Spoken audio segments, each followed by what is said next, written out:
nouveau shop vlog. Désolé si j'ai l'air malade, c'est parce que je viens de finir la maladie. Elle m'a eu cette année. Je pense que c'est le shop vlog numéro 4 là. Puis c'était pas ça qui était censé sortir cette semaine.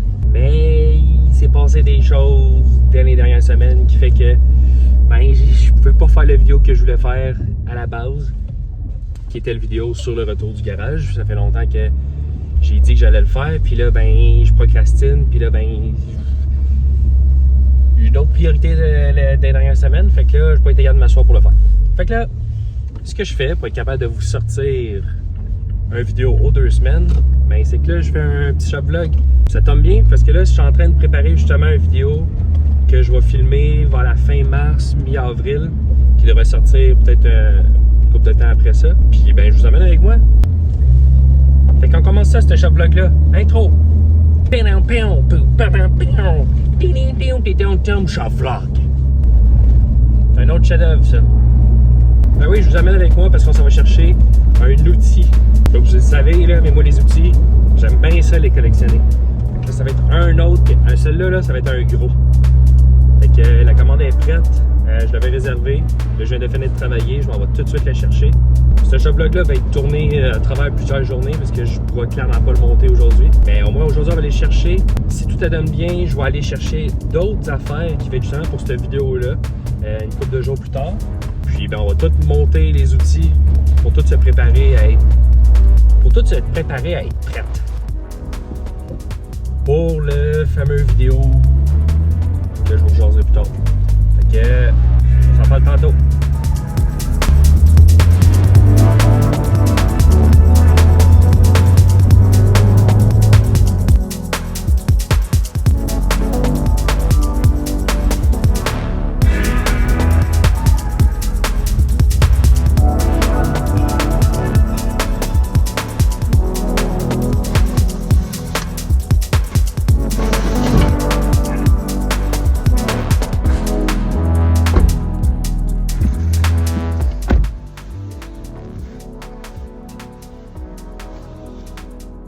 Voyez-vous c'est quoi d'ici? Sinon, il va falloir attendre dans le garage pour que je vous montre c'est quoi.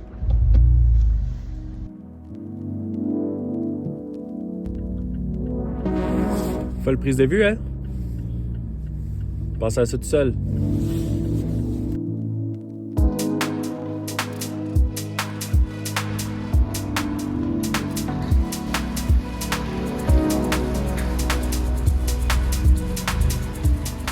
Tu sais, quand je vous disais, je lave pas mon char, là.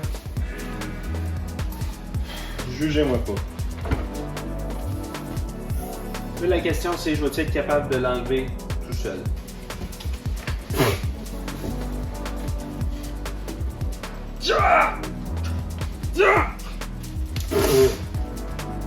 Ouais!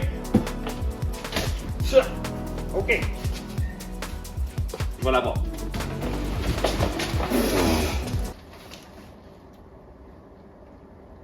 Ah!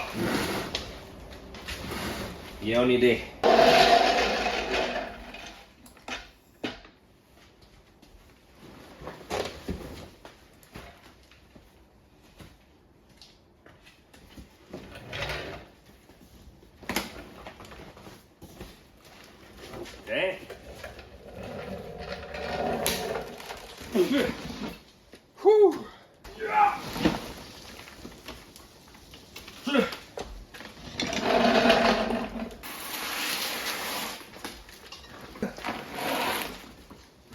C'est une chèvre à moteur.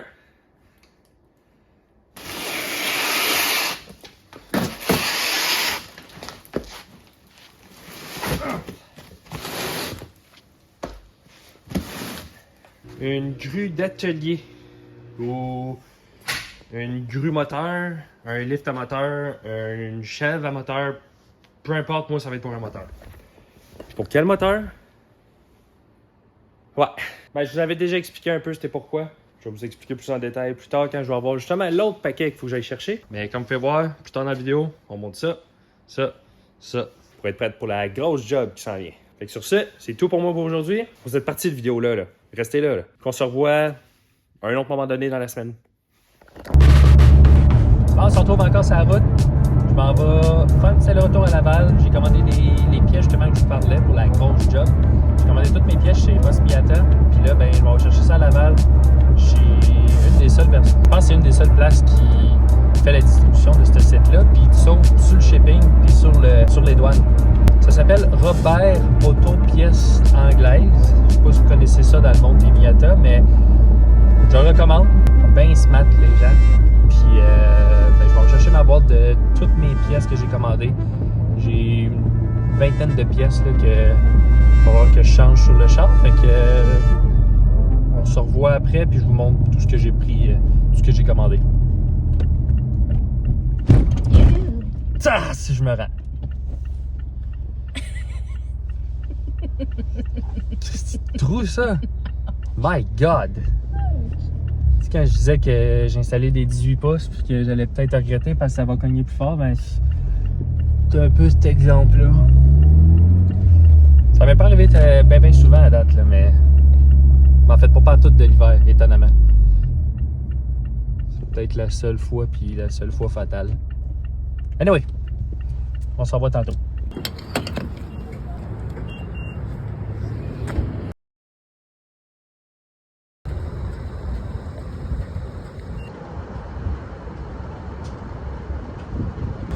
Faut caser pour me rendre.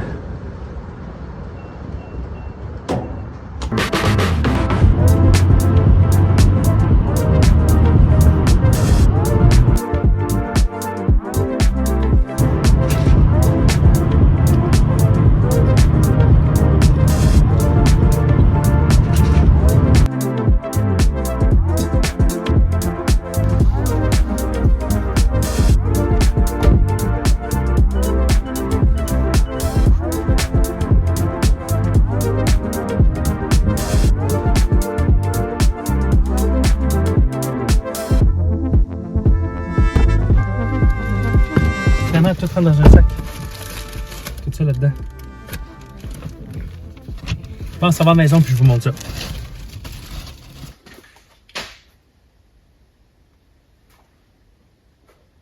De retour à la maison, avec un bon petit café. Je vous montre ça. Il suffit de teasage. Bon, fait, je pense qu'on le voit tout de suite. Lui, je l'ai déjà sorti. Ça, c'est dans mon chemin. Ça se pousse pas, laisse faire. Hein? Oups. Bon, casquette de valve cover.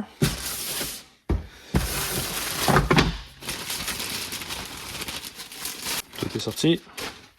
Ça, pas besoin de montrer ça. Puis j'ai acheté les straps. Tout ce qui était gasket en fait. Tout ce qu'il y avait sur leur site, qui avait le nom Mazda dessus, je l'ai acheté. Puis tout ce qui était gasket en fait que je pensais que j'aurais besoin, ben, je l'ai acheté. Je vous passerai plus en détail tout ça dans le vidéo principal, mais en gros, là, c'était marqué gasket de quelque chose, je l'achetais. Parce que là, mon but, je l'ai pas encore dit, hein. Mon but, c'est de sortir le moteur de la Miata. Tu sais, je vous l'avais montré. Ah, j'ai mis un carton. Je vous l'avais montré, il y a de l'huile qui coule. De la panne à huile. On pense que c'est de la panne à huile. Si vous avez vu le deuxième vidéo de la Miata, je vais le linker à quelque part en haut, on a vu qu'il y a de l'huile qui pisse de partout. Puis on ne sait pas exactement d'où ça vient, puis on n'a pas une certitude de où ça vient. Puis l'ancien propriétaire m'a dit que le gasket de huile à panne, de panne à huile, était à changer, que lui, pendant 8 ans, il l'a roulé, puis que ça coulait juste un peu, puis il n'a jamais eu besoin de faire quoi que ce soit là-dessus. Puis effectivement, moi, juste l'été, la partie que je l'ai eue de cet été, oui, il y a juste des petites gouttes qui tombent, puis ça n'a pas l'air pire que ça, mais en arrière, il y a l'air d'avoir encore plus de choses qui coulent, fait que moi, je pense que c'est pas rien que ça. Puis en même temps, ben, j'ai le goût d'apprendre encore plus, puis de me forcer à faire une job qui, pas qui me fait peur, mais tu sais, une job qui va me sortir de ma zone de confort, parce que j'ai jamais fait ça, j'ai jamais sorti un moteur d'un char, puis j'ai le goût d'apprendre comment ça marche, puis je pense qu'une Miata, c'est un bon char pour l'apprendre. Fait que là, d'un, je vais le sortir. Comme ça, je vais avoir accès à toutes les seals externes que je peux changer. Puis c'est pour ça que j'ai commandé tout ça. Tout ça, puis en fait, là-dedans ici, j'ai une timing belt et une pompe à eau. Fait que je vais faire ça aussi en même temps, tant qu'à être dans ce coin-là. Ça, oui, c'est un tant qu'à y être, tant d'avoir le moteur sorti, on va avoir ça d'accessible puis facile à faire. Mais c'est surtout que quand je regardais les factures des anciens proprios, la panier verte a été changée, mais la pompe à eau, je trouve jamais nulle part que ça a été changé. Ça me dit que ça devrait peut-être être changé. Puis en plus, on arrive bientôt. Je suis peut-être à 20 000 miles. 10 000.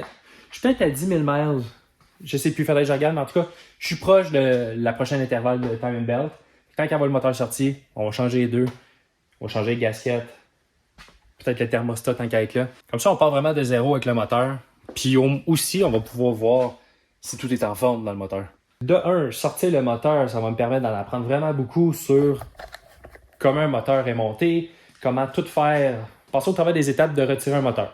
Bon, c'est ça. Je cherche des mots que pas besoin, ça s'explique tout seul. Fait que sans le moteur, je vais en profiter pour tout laver. De un, le moteur en lui-même, le bloc, tout enlever l'huile qui s'accumulait avec le temps, tout le frein qui est en dessous du char, tout l'engine bay, là, je vais tout le laver, clean. Comme ça, on va partir de zéro en tant que propriétaire de cette auto-là. Puis, ben c'est ça, en même temps, j'avais le goût de commencer à démonter aussi le moteur puis régler tout d'un coup. Tout ce qui est seal, qui peut fuir, qui sont connus à fuir, je devrais les avoir là-dedans. Ça devrait régler pas mal tous les problèmes qui pourraient s'en venir. Tu sais, même s'ils sont encore bons en ce moment, ça veut pas dire qu'ils vont pas lâcher un jour. Fait que ça va être fait. J'ai les 2 courroies aussi en plus. Fait qu'on va repartir en neuf le plus possible. Clairement qu'il va y avoir des surprises. Je m'attends qu'il va y avoir des choses quand je vais retirer que ça va être des choses de plus à changer. Peut-être pas, mais faut toujours s'attendre au pire. Fait qu'en gros, c'est pas mal ça la job. Ça, je vais filmer ça au travers de plusieurs semaines. Je pense pas que je vais être capable de faire ça bien quick. Fait que c'est pour ça que je commence déjà tout de suite pour être prête au mois d'avril à pouvoir la sortir puis commencer à aller profiter de l'été. En espérant que je découvre pas quelque chose de trop grave ou que je cause quelque chose de trop grave qui fait que je peux pas rouler l'été. Ça serait une catastrophe. Puis aussi, ils m'ont donné quelque chose de bien dangereux. Là. Ils m'ont donné le catalogue 2024 de Moss Miata. Si vous voulez les infos ici, là, pour vrai, je recommande vraiment beaucoup si tu es au Canada et que tu veux te prendre des pièces de Moss Miata. Ça coûte vraiment moins cher de passer par eux. Tu payes pas les frais de douane puis le shipping est gratuit. Fait que tant mieux. On aime ça. Fait qu'ils m'ont laissé tout le catalogue. Clairement, il va y avoir des pièces que je veux commander, que j'ai en tête d'acheter cet été. Pour vrai, il y a vraiment beaucoup de choses là-dedans qu'on pense pas nécessairement. Puis c'est pas si cher que ça. Fait qu'en passant par là, on peut dépenser quand même pas pire. Fait qu'ils ont bien fait de me donner ça. Ils vont se faire de l'argent encore avec moi. Fait que ceci étant dit, j'ai le goût de commencer à monter ça. Fait que je pense que je vais commencer avec l'engine stand. Fait que voyons voir si ça se fait bien.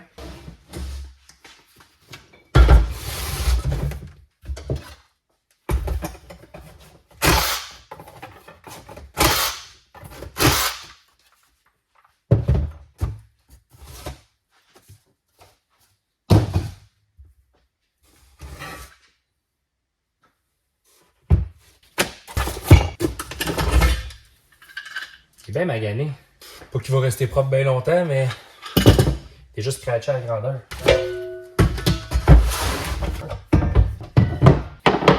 Là, tout ça, j'avais checké dans le used.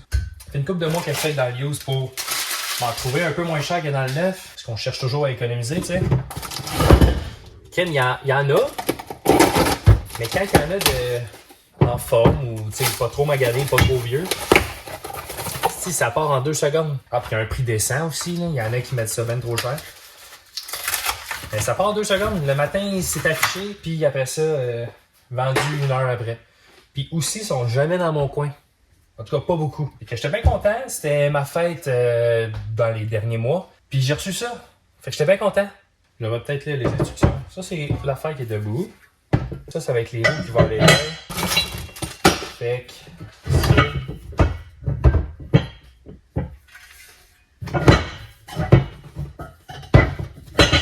Je monte ça. On part le time-lapse. Right there. Eh oui, right there.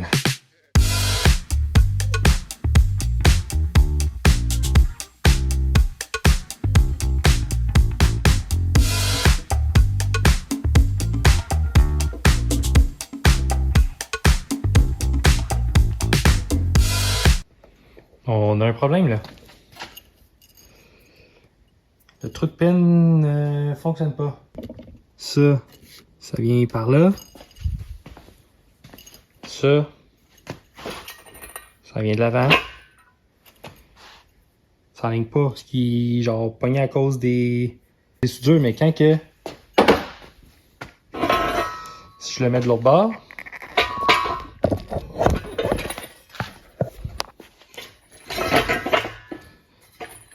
il arrive parfait.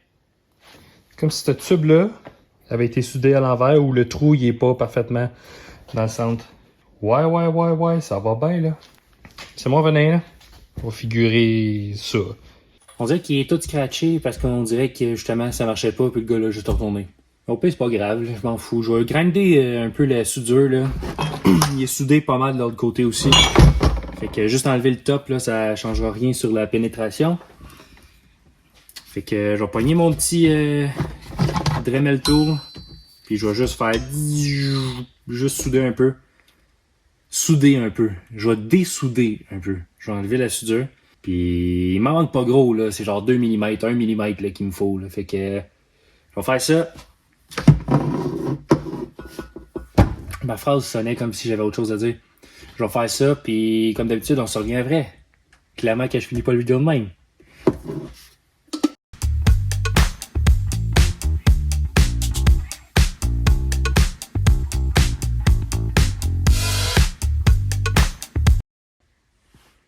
Ça fit. J'ai fait le tour. Enlève ça. Toutes les positions qui existent, ça fit. Comment je suis arrivé à ça?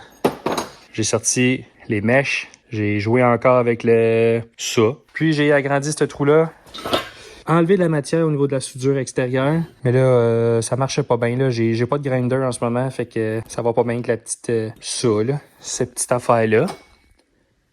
Mais là, tout ce qui est important, c'est que ça fit. Puis là, vous allez me dire, pourquoi t'es pas allé le retourner? Parce que je suis paresseux. Fin de la réponse. Fait que ça doit être fonctionnel. Là, il manque juste à mettre ce bâton-là. Ici. Qui va me permettre de tourner mon moteur. Là, il me reste juste à installer les pattes. Ici, aux 4 coins. Fini! Je viens d'installer les petites pattes qui sont ajustables pour aller chercher, peu importe ton type de moteur, ils ont tous des points d'attache différents. Donc voilà. Un stand à pneu de fait. Un stand à pneu, oui! Stand à moteur. Puis là, si vous n'avez pas encore compris comment ça fonctionne, si vous n'avez pas encore catché, en gros, ça c'est ton pied, puis le moteur vient se supporter ici. Fait que c'est comme si il était supporté comme ça, ici. Il n'y a pas de pied. Fait que ça va être supporté là, va chiller là, tout le temps que je travaille dessus. C'est ça. Si vous ne saviez pas c'était quoi. On passe au prochaine bébelle. Prochaine affaire qui m'a été généreusement donnée aussi pour ma fête. C'est ça ici. C'est peut-être pas nécessaire, mais au prix que ça coûte, peut-être que ça va valoir la peine. Je sais pas, mais aussi bien l'avoir. Comme ça, ça va peut-être faciliter ma sortie du moteur. En gros, ça, c'est un vérin à moteur. Fuck all un vérin à moteur. C'est quoi? La traduction est vraiment dégueulasse. Engine leveler. En gros, c'est que ça va être attaché à la chèvre moteur. Puis, quand tu vas tourner la manivelle ici, ça va changer l'angle du moteur. Fait que des fois, il y a des moteurs qui sont vraiment... Tu as besoin de vraiment prendre de l'angle surtout quand tu as la transmission d'attacher. Fait que ça va te permettre justement de le mettre en angle en forçant minimalement là, à essayer de sortir le moteur sans tout arracher. Que je pense que ça, il n'y a pas grand montage. Je vais utiliser encore mon X-Acto.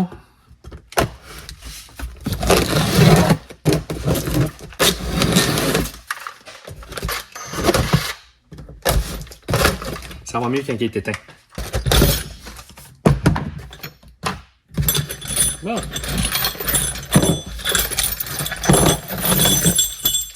Et voilà. Ça, clairement, ça va de l'autre bord, là. Attends, je l'ai arrangé comme il faut plus tard, là. En gros, c'est le même. Là, tu vois-tu que l'angle elle change?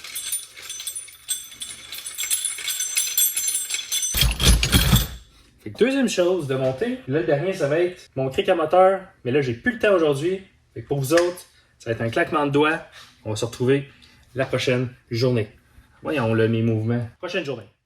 On est une autre journée, puis le chauffage est dans le tapis. Désolé encore. Il fait frais, puis je vais être confortable en train de travailler. Probablement la dernière journée aussi que je travaille sur cette vidéo-là. On monte la grue de moteur, qui est juste là. Super lourd. Fait que là, la vidéo commence peut-être à être un peu longue. Fait que là, ce que je vais faire, c'est que je vais mettre un timelapse tout le long que je monte ça. Puis je vous jase de ça après. Let's go!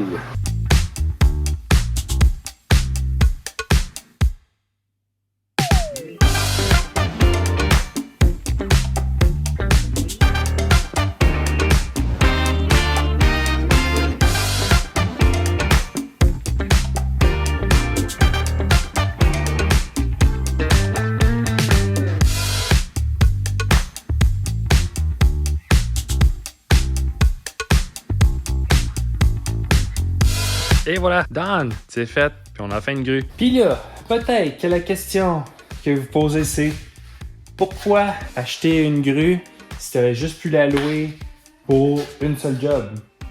Vous avez raison, j'aurais pu faire ça. Mais moi, dans la vie, j'aime bien ça, avoir mes outils, être indépendant, puis j'aime bien... C'est surtout que, je sais pas, j'ai jamais fait cette job-là, fait que moi, louer pour, mettons, une fin de semaine, mettons. Je loue pour une fin de semaine, ça me coûte une centaine de piastres. Puis ça marche pas, faut que je le retourne, faut que je le remette dans le char, faut que j'aille le reporter. C'est 200 livres cette affaire-là, là. C'est du gossage à traîner. Fait que je me suis dit, encore une fois, j'ai cherché dans le used pour en avoir une moins chère, puis finalement, encore une fois, ça partait tout le temps. Fait que j'ai attendu qu'il tombe en spécial chez Canadian Tire. Je suis allé m'en chercher une, puis si jamais je l'utilise vraiment pas souvent, puis en fait, c'est quelque chose que tu veux pas utiliser souvent, habituellement, ça veut dire qu'il y a un gros problème qui se cache derrière tout ça, ben je le revendrai. Puis ça sera pas plus grave que ça.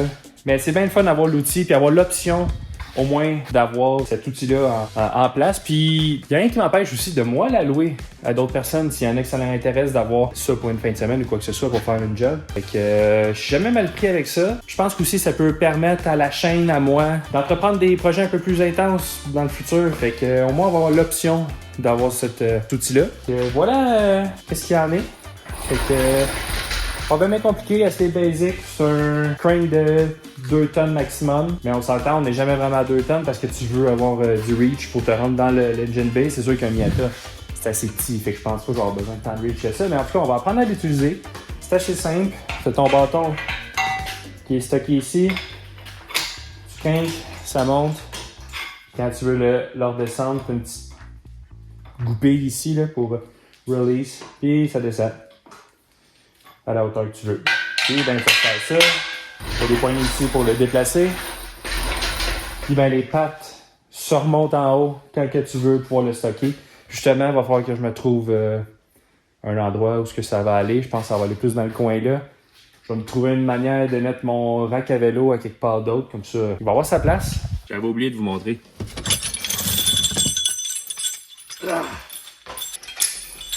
Comme ça que ça marche. Ça, chloup, tu commences à pivoter, puis là, ton moteur peut sortir plus facilement. Ça sera peut-être pas utile, mais au moins là, on a l'option. C'était pas trop cher, fait que c'est pas si pire. Je pense que c'est pas mal ce qui conclut la vidéo d'aujourd'hui, le Shopvlog numéro 4. Ça a quand même été plus vite que je pensais, j'ai tourné ça en une semaine. Fait que j'espère que vous avez apprécié. Fait que likez la vidéo, commentez. Dites-moi ce que vous voulez, on peut jaser dans les commentaires. Abonnez-vous si vous voulez pas manquer toutes les prochaines vidéos qui s'en viennent. La vidéo du sujet d'aujourd'hui risque de sortir plus à la fin avril, pour être réaliste. Mais sinon, entre-temps, inquiétez-vous pas, je vais vous sortir d'autres contenus. Sur ce, ben, on se dit dans le prochain Shopvlog. Bye!